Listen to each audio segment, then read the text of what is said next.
მოკლედ ჩამოვედით Brands Hatch-ზე ინგლისში. ეხლა გვაქვს ტრეკის გაცნობა. პატარა ვლოგის პონჩი გავაკეთებ ჩვენი ნასკარის თემაზე, რომ თლად არ მოუწყდე ჩემ ხალხს. მოკლედ ძალიან ლამაზი ტრეკია. ძალიან უცხო პირველი მოსახვევით, რომელიც ძალიან დაღმართში ჩადის. ეხლა ყველაფერს არ გადავიღებ, რა თქმა უნდა. ესე გაჩვენებთ რაღაცებს. ესე გამოიყურება, აქაც ესეთი შემაღლება აქვს start finish-ის მერე ტრეკს. და აქეთ ჩვენი გუნდის ხალხიც წინ მიდიან. პილოტები, რა თქმა უნდა, იმიტომ რომ დათას და მარიამს აინტერესებს ყველაზე მეტად აქ რა ხდება. გზახალს აქვს ძალიან დიდი დახრა. ხა როც ვიდეოში ამდენად გამოჩნდება, იმიტომ რომ ამ გზაზე სიმულატორი ძალიან ბევრი მივლია და არ ჩანს სიმულატორში ესეთი დაღმართი თუა პირველ მარჯვენა მოსახვევში. საერთოდ არაფერი არ ჩანს ამ პირველ მოსახვევში, ასე რომ პილოტებისთვის ძალიან რთული იქნება, რომ იპოვონ ზუსტი წერტილი ყველაზე სწრაფი ტრაექტორიის. ამინდიც ისეთი გვაქვს. ინგლისო შეეფერება, 9 ჯერ გაწვიმდა დღეს და 9 ჯერ გადაიღო და მზემ გამოანათა. მაგრამ სასიამოვნო ამინდია. კიან ჯამში ესეთია. პირველი მოსახვევი ტრეკი ძალიან მოკლეა, არის 2 კილომეტრი ზუსტად. ცოტა აკლია დაჟე. აქედან ჩანს ტრეკის დიდი ნაწილი. მეორე მარჯვენა მოსახვევი, დიდკუთხიანი და მერე გამოდიხარ მესამე მარცხენა მოსახვევი, მეოთხე მარცხენა მოსახვევი და მეხუთე მოსახვევი უკვე არის start finish-ისკენ მომავალი. აგერ პატივცემულები აქ არიან. მოკლედ აი ესეთია პირველი ჩაღმართი. როგორია პირველი მოსახვევი და თან უმოწყა? პირველი მოსახვევი არის ბრმა მოსახვევი, ეგრეთ წოდებული, არ ჩანს საერთოდ. და ეხლა ნახე რამ ხლაპარები კი ეხლა ვიდეოში არ აღიქმება ეგ, მაგრამ ცოტაღანაც ვახსენე რომ არ აღიქმება დიდად ვიდეოში. ხო, მაღალი პარებია, ძალიან დაღმართია და ნუ რავი, ისეთი კი არის პატარა ტრეკი, მაგრამ ძალიან ტექნიკურია და გადამწყვეტი მნიშვნელობა ექნება მანქანის პარამეტრების მორგებას. მაგაზე ვეცდებით რომ ვიზრუნოთ. ჩვენი საქმე ეგაა რომ პარამეტრები მოვარგოთ ამ მოსახვევს. ეხლა იმხელა ჩიჩადის ხალხი, აი ძალიან დიდი დახრაა რა. და აქ პოვნა წინა მხარესო წონა გადავა მანქანის იქნება ძალიან რთული. მარო, ამა შენც მითხარი პირველ მოსახვევზე შენი წარმოდგენა როგორია? სიმულატორისგან როგორ გასწავლდი? ბევრად დიდი დაღმართია და ძალიან მეშინია.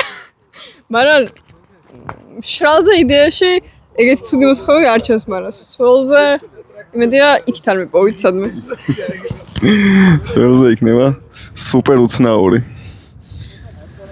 მაგრამ ნახოთ, ჩვენი პილოტების იმედი რა თქმა უნდა მაქვს. აი აქ არის უკვე ჩამოსული ადგილი. აი ამ აღმართიდან. აქეთ მოკლედ აღმართში რომ ჩამოკიდებს მანქანა თავს, აქ ძალიან გვიან უხსნიან გას პილოტები და ამ ადგილზე აი ეთყობა გზას კიდევაც ასფალტს, რომ ნახაზები აქვს. მანქანა იატაკს დებს ამ ადგილში, აი. ამ მოჭრილები ზუსტად მაგიტოა, რომ კლერენსი აუცილებლად საპოვნელია ამ ადგილზე, რომ არ დადოს მანქანამ ძალიან იატაკი. ცოტა დადებას კიდე არ აუშავს, მაგრამ პლასტმასები თუ დადო, ეგ არ არის კარგი. აქეთ უკვე ისევ მაღლდება, აღმართში მოდიხარ და მარჯვენა მოსახვევია საკმაოდ ნელი. ამ გზაზე გასტრებების მონაკვეთები ბევრი არ არის, მხოლოდ სწორ მონაკვეთზეა მეხუთე მოსახვევის მერე და ძალიან ისე უნდა მიუახლოვდი ახლოს მანქანას, რომ სწორი მონაკვეთი მაქსიმალურად გამოიყენო შენს წინ თუ ვინმე მიდის, რომ გადაასწრო და მერე კიდე ამ დაღმართში ჩამოსვლა თუ შიდა ტრაექტორიაზე ხარ და გვერდით მანქანა გიდგას, საკმაოდ რთული და ისეთი იქნება. ძნელად საპოვნელი ადგილი, რომ ჩაეტიოთ ორივე და არ გადავარდეთ გზიდან. ეს ხრეშებიც რა თქმა უნდა არის, იმიტომ რომ ერთ-ერთი ადგილია სადაც ხრეშია, მე მგონი ამ ტრეკზე. ხამთლიანად რო გავუდი მე კიდევ ნახავ, მაგრამ ამ ადგილზე არის ყველაზე მეტი გადავარდნის შანსი და მაგიტომაც ხრეშია, რომ ბარიერს არ დაეჯახო. აი ამ დიდ აღმართზე ავდივართ ახლა. დაახლოებით იქნება ალბათ 10-12 გრადუსიანი აღმართი, საკმაოდ დიდი აღმართი. ეს არის ახლა მეორე მოსახვევი, რომელიც არის ამ დიდი აღმართის მერე. ყველაზე აგრესიული სამოხუჭე წერტილი აქ არის. ამიტომაც პილოტები ამ მოსახვევში შეეცდებიან შეტევას. თორე სამოხუჭე წერტილები, აგრესიული მოხუჭე წერტილები ამ გზაზე სხვა მეტი ისეთი არ არის, ამიტომაც აქ მოუწევს პილოტებს პოვნა შიდა ტრაექტორიის და დაიბომბით ჩახტომა. ანუ აგრესიული მოხუჭით შიდა ტრაექტორიაზე შეძრომა და გარისკვა. თან ესეთი ბები გვაქვს. აი შიგნით ესეთი ამოწეულები აქვს და მოგ ესეთი დიდი ვიბრაცია ექნება მანქანას ახს. ამ დაკიდებას ძალიან დიდი მნიშვნელობა აქვს, როგორ გაასწორებ, რომ ამ ასახტომებზე, კერბებზე მანქანა ძალიან არ ახტეს. აქედან ტრეკზე დიდი ხედი იშლება. ნუ მივდივართ აქეთ უკვე მესამე მოსახვევისკენ, რომელიც არის საკმაოდ ჩქაროსნული. პილოტები აქ აგრესიულად არ ამოხუჭებენ და გადიან ისე, რომ მანქანას მაქსიმალური აჩქარება კონდეს შემდეგ მოსახვევებში, მაგრამ კერბები იქაც გარე კერბები ძალიან მაღალია. პარაბრიკებსაც ვეძახით, ამიტომაც კერბებზე ფრთხილად უნდა გადახვიდე. რახანც სხვაგან აქ მინდორია ყველგან. შეტევები საკმაოდ რთულია, რომ თუ მინდორზე მოგიწია გარესაბურავებით გადასვლა. რათვალე რომ თითქმის მთლიანად კონტროლი დაკარგული გაქვს და ამ ადგილზე როგორც დათა მოგვიყვა ერთ-ერთ ლეგენდის მანქანების შეჯიბრზე დაკიდება გაუტყდა რომელიღაც მანქანას და წინ პირდაპირ წავიდა და ბარიერი რო არის ბოლოში, იმ ბარიერსაც კი გადაახტა გვირაბი, სადაც არის ტრეკზე შემოსასვლელი და პირდაპირ ზედა იმაზე იყო დაკიდებულიო ბარიერების ზღვარზე ლეგენდი ბორბალით. პილოტსაც დაზიანება ჰქონდა, ასე რომ საკმაოდ საშიში მონაკვეთი, ამიტომ საკმაოდ დიდი დაღმართია და თუ მანქანაზე მოხუჭმა გიმტყუნა, ან პილოტმა გადააცილა, რამე დაკიდება გატეხე, საკმაოდ საშიშია ამ მოსახვევამდე მისვლა. ეს არის უკვე მესამე მოსახვევის კერბები. აქედან ხო არ გამოიყურება ესე ვითომ აგრესიულად, მაგრამ აი შიგნიდან მხრიდან კიბეები ვითაა. აი ესეთი კიბეებია. ასე რომ ამ ადგილზე საბურავები საკმაოდ ვიბრირებს და ეს მანქანა ნასკარის არ არის სუბუქი და მაგიტომაც ძალიან დიდი მნიშვნელობა აქვს, რომ არ ახტეს ამ რაღაცეებზე და მაქსიმალურად შეჭამოს. ეხლა რო დადიხარ კიბეებია. ისეც ავტოდრომი აქეთ ამ მხრიდან. აი ეს წერტილი არის, სადაც დათაიძახთა, რომ ბარიერზე დაეკიდა მანქანა. აქაც ოდესღაც შეიძლება სოსიჩკერბი იყო, მაგრამ ეხლა აფერი აღარ არის. სენსორია. სენსორია ლიმიტის. აი ტრეკ ლიმიტის სენსორი ყოფილა. აქ, ნუ ნასკარში არ ვიცი მაგ სენსორს იყენებენ თუ არა. თვალით რო უყურებენ კი ვიცი და ლიმიტებზე ძალიან ისე არიან, მაგრამ ეს კერბი ესეთი მაღალია ძალიან.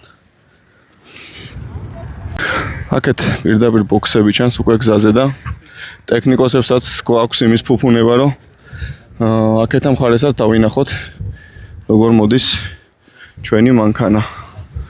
ონა, აი მერვე ბოქსთან ეხა თუ მივალ. აქაც საკმაოდ დიდი სწორი მონაკვეთია, სამი მოსახვევის მერე, სადაც ალბათ საკმაოდ დიდ სიჩქარეს განავითარებს მანქანები. ალბათ 200 მაინც შეიძლება კონდეთ, არ ვიცი ზუსტად. დათა გვეტყვის ალბათ მამას. აი აქ არის ჩვენი გარაჟიც გამოჩნდა. აგერ კოლხის გარაჟი.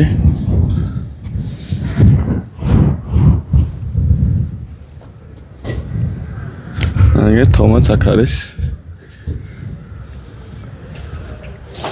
თომა, ხელი დაიქნია ბა? ხელი დამიქნია მაგედან. ჰა? არ ვიცი.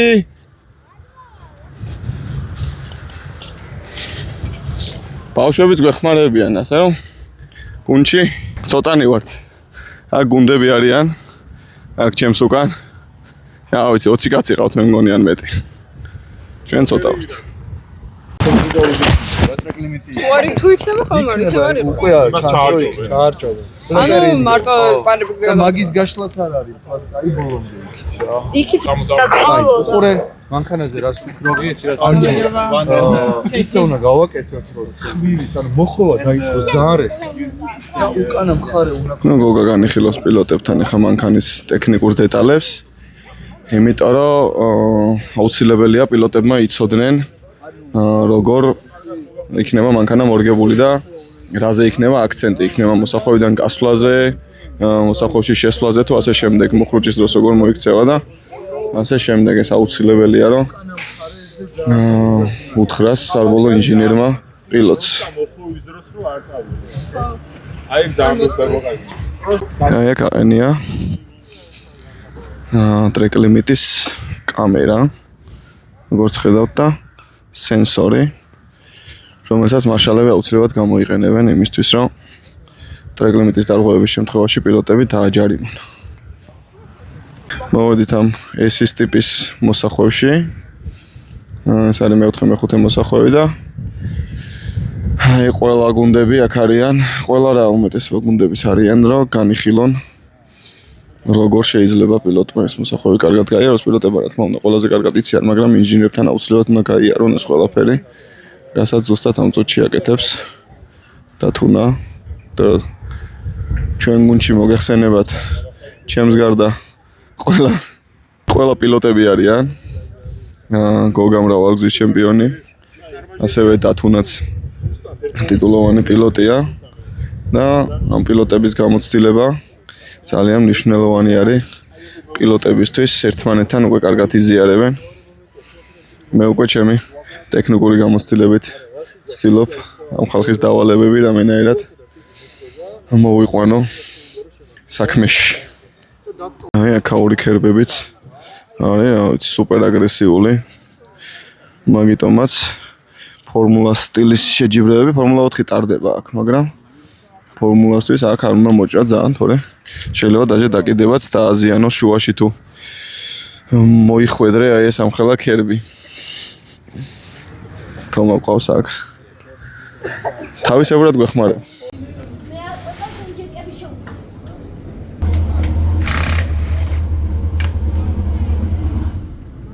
ეს არის ჩვენი ბოლო მონაკვეთი, სტარტ-ფინიში გამოსასვლელი, რომელიც საკმაოდ რთული საპოვნელია, როგორც დანარჩენ მოსახვევებში ვთქვი. შეიძლება ესე გამომდის, რომ ყველა მოსახვევში მაგას ვიძახი, მაგრამ ეგეთი ტრეკია რა.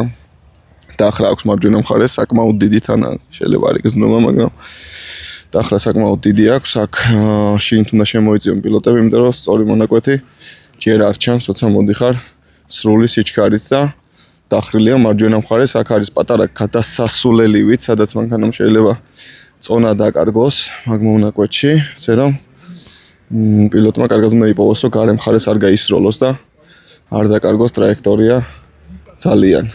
თან პირველი მოსახვევისთვის უნდა გაემზადო, რომელიც ურთულესია, ალბათ ამ კალენდარში ერთ-ერთი ყველაზე რთული, თუ ყველაზე რთული არა. აქ ბოქსებია, უკვე მოუახლოვდით, გუნდებიც იმზადებიან ამ ყველაფერთვის. მოვედით უკვე ფინიშის ხაზამდე თითქმის. ასე რომ ამით მორჩები ჩვენს ბრენდ ჰეჩის ლოგს, აგერ არის ჩვენი ბრენდ ჰეჩი.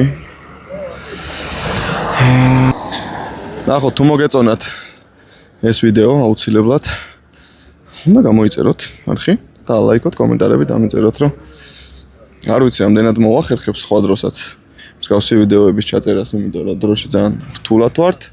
არ ვიცი, ამ რბოლის მიმდინარეობისას თუ მოახერხებ რამე ვიდეოს ჩაწერას, იმიტომ რომ სიგიჟე გვაქვს ხოლმე.